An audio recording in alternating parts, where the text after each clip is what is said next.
إلى الرأي العام باسم مكتب تجمع نساء زنوبيا في الرقة وريفها، ندين ونستنكر العمل المروع والجريمة الشنعاء التي قام بها مرتزقة ما يسمى بالجيش الوطني فصيل أحرار الشرقية تابعي لدولة تركيا، وعلى يد المجرم الإرهابي المدعو أبو حبيب، حيث قتل 4 مواطنين سوريين من أهالينا الكرد في جنديرس المحتلة، وقد كانوا يعبرون عن فرحتهم بقدوم عيد نيروز، حيث باغتتهم يد الغدر والإجرام.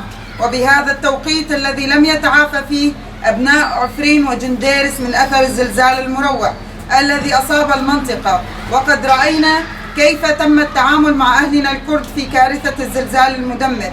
إن هذه الفصائل المجندة التي تعمل لصالح الاحتلال التركي تقوم بالقتل والتهجير والتغيير الديموغرافي بمحاولة إفراغ المنطقة من أهلها الأصليين.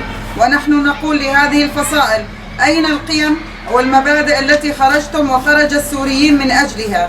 إننا نطالب المجتمع الدولي ومنظمات حقوق الإنسان والأمم المتحدة ومجلس الأمن بالوقوف على حيثيات هذه الجريمة النكراء وملابستها، وضرورة محاسبة مرتكبيها ومن يقف وراءهم.